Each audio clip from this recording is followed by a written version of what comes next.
The Goonhilly Earth Station is a fantastic opportunity to see scientists working in a real-life context. It's the centre of a huge communications network, and they're responsible for many of the telephone calls, the television programmes and intercontinental links in the whole world. Well, Goonhilly Satellite Station is the oldest and largest Earth station in the world. For secondary schools, we cover 4 areas: literacy, art and design, ICT we do a lot on, and also history, a world case study after 1900. The plan is that we're going on a bus tour with a guide who will explain exactly what's going on, a little bit of history of the place. Goonhilly is situated within a site of special scientific interest, and it's a nature reserve that's managed by English Nature. Coming up on your right-hand side now, we have Merlin, the most powerful and advanced antenna on site. Merlin can carry up to 15,000 telephone calls at any one time. There are many, many links with local industry that are possible, that help to increase the awareness of the possibility of scientific jobs for the future. We saw a film and it showed us what happens in a television centre. They have some free time, they're going into the visitor centre, there's some interactive stuff that they can work on. I think they can do things with Morse code, and they can make 3D images, and they can send messages out to space, and a whole variety of things. So what are they supposed to be then? What are they supposed to represent? They're supposed to represent satellites going around the Earth. And the closer they get to the Earth, the faster they go. It's a video conferencing unit. Hello! I'm going to go that side now, let me see what they do. Okay. Sending a message to outer space. I'd like to know what it's like in space, and do you have to go to school? It's extending the knowledge of the teacher as well, and bringing the teacher up to date. And I have to say that I've learnt alongside experts along the way many, many times. I don't know how all this stuff works myself. I have an idea of some of it, but I'm not an expert. So in many cases, it's a question of, well, remember that question. We'll try and find out when we get back to school. Well, in the classroom, you can only see like pictures and videos and stuff. What it's like when you come here, it's completely different. It's a lot better to learn that here, and it's more interesting as well. Sitting in a classroom, right? You can't really fit a big satellite dish in the classroom, so it's more interesting to sort of go and see one. Learning about all the things that go on in the world that when you're at home you don't really know about, and it's a whole network and new stuff to explore and everything. It's been great watching the kids enjoy themselves. It's a different sort of relationship we form when it's like this, and when we're back in the lab, we'll have lots to talk about.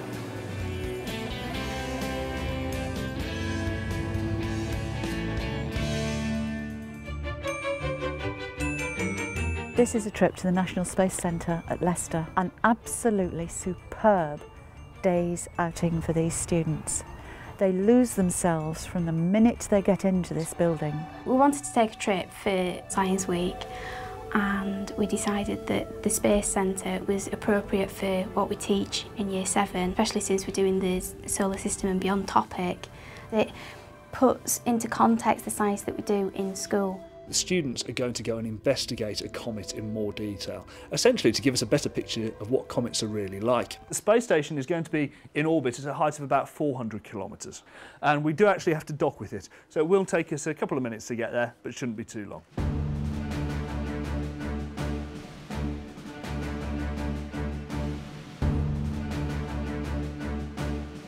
T-minus 10, 9, we have a go for main engine start, 4, 3, 2, 1.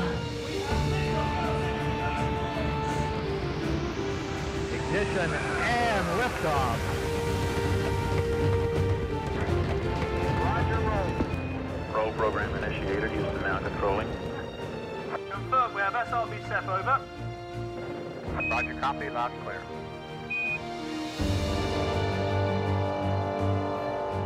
The journey into space would only take a matter of minutes. However, the process of going into orbit and going around the Earth to then dock with the space station would take anywhere up to 2 days.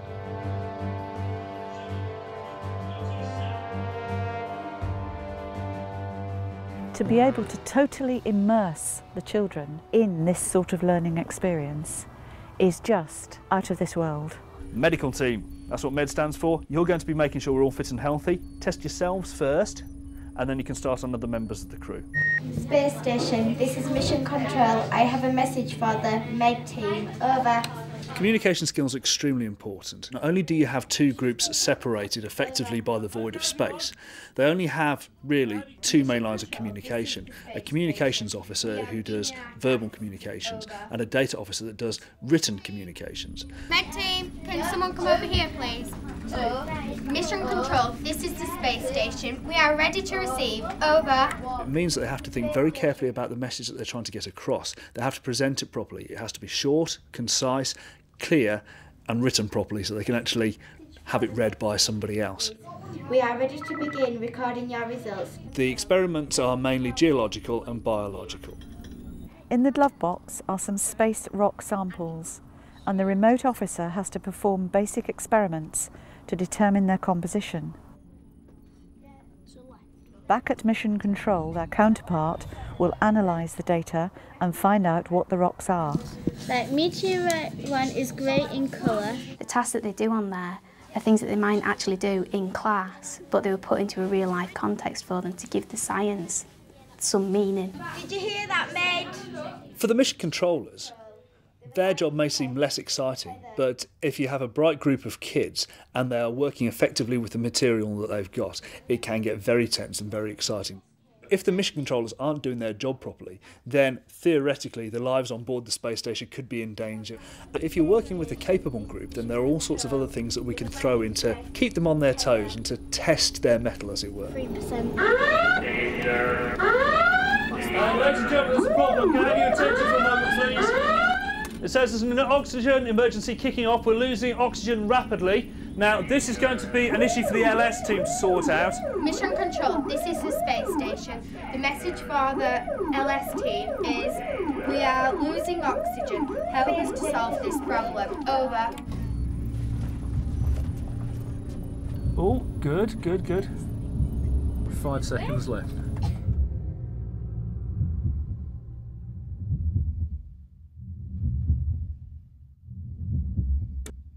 Yes, excellent. Come on out. Yeah, well done, well done.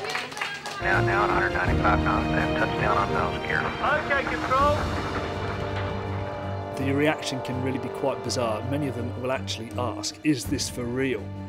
And they can be very, very sucked in by the whole situation. So it normally gets a very, very good reaction. They seem to have found a new confidence in themselves. So they were talking as if they had actually been to space and they had actually run a mission control.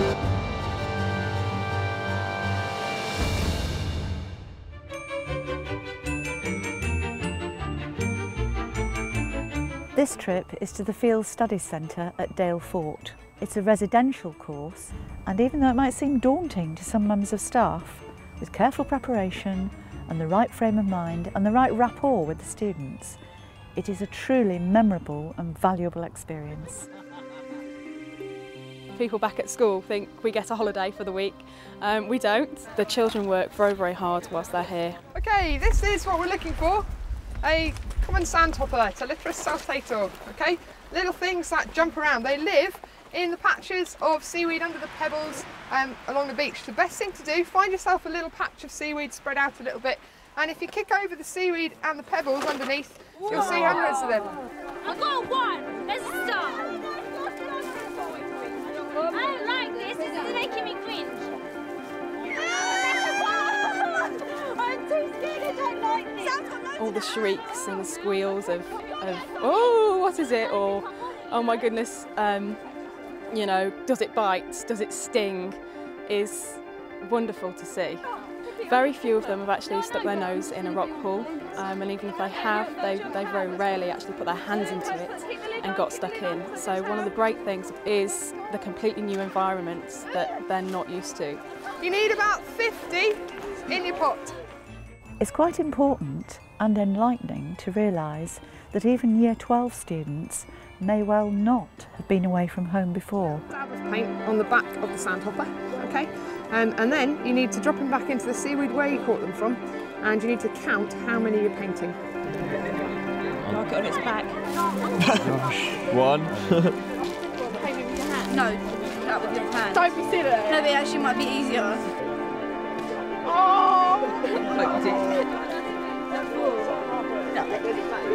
Well, why do we paint it if we've got? Because we're going to come back later, look for that one again.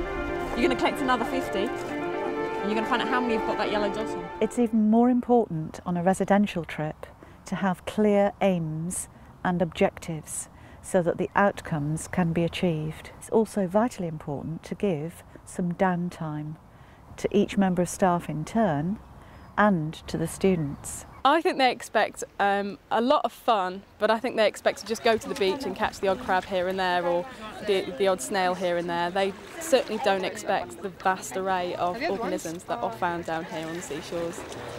It looks like noodle. The pupils get a huge amount out of it. Some of them have never left home for more than a day or two, so spending 8 days away from their family is quite a big achievement.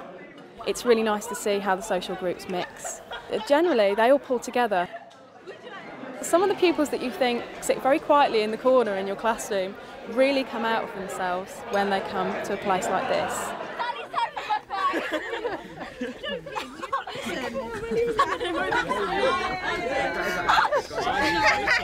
What I'd like you to do is put your quadrats together, get your group together, find yourselves a point along the tape, spread out so you've got a bit of room between the groups, and sample what you've got present at site number 1.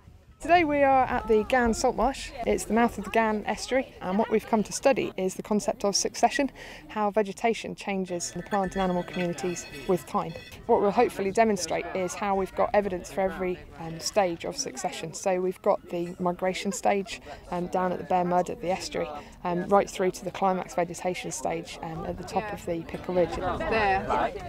So you notice that the amount of vegetation has changed, and also the types of vegetation have changed as well. If you take the cross-section of the leaf, it looks like a gutter or a C shape in cross-section. So you've got sea plantain there as well. Okay, so loads of new species. The reason we come to Dalefort is because it's such a beautiful place, and as well as the people here being very caring, very considerate and fantastic at their job, it gives us a great opportunity for the Year 12 students to prepare well for the Year 13 course, and their coursework is done here. Running trips, be they day trips or residential trips, are very, very rewarding. There are enormous benefits in taking students outside the classroom to learn about science and everyday life. We can't recreate that in the classroom.